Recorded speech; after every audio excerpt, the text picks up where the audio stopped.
With all the recent deaths around the world as a result of the pandemic, COVID-19, many of us who has lost a loved one see ourselves as survivors, but we are survivors in mourning.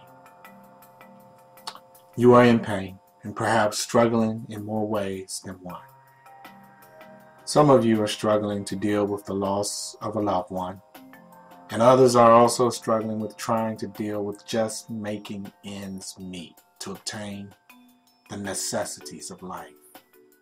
I just want to say to you, hang in there and be thankful for what you have, no matter how small it is, and know that because you are still alive here on earth, that God has a purpose for you and that He has meaningful work for you to do. There is something that He wants you to do. First and foremost, He wants you to believe in Him, that He is God. He said in His Word that you know that there is a God by just looking at the creation. Romans chapter 1, verse 20.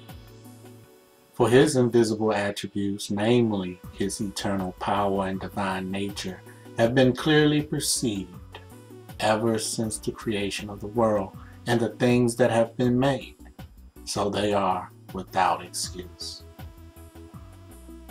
Think about that. How can a place such as this come about without some type of supernatural creator to construct a planet perfectly for its inhabitants, humans? And there has been no other planet in the universe found where we can live.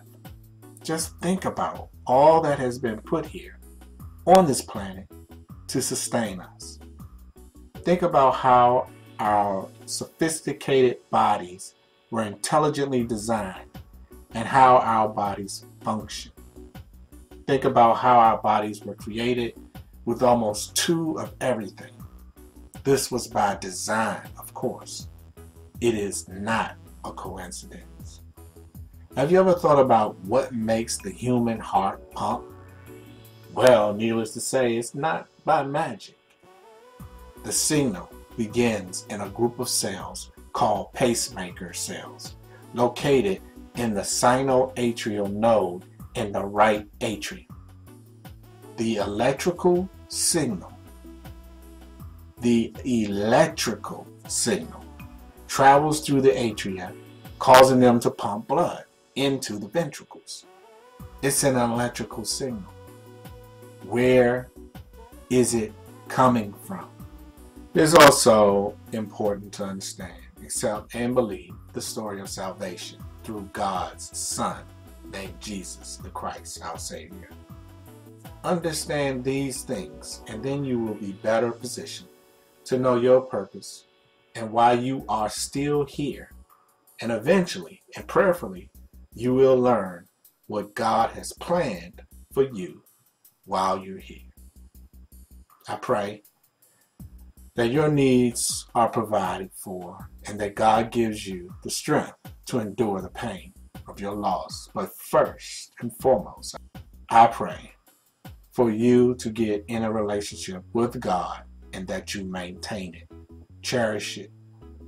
This is the most important thing in the world right now, because without God, we cannot make it.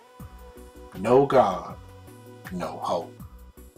More importantly, please understand that despite what happens in this world, if you have faith, believe in God, and accept Jesus the Christ as your Savior, you will have a better life in a better world that is to come, and I believe coming soon, based on the signs of the times and as they are described in the book of Revelation in the Holy Bible. Thank you for listening. Stay strong. Peace and love.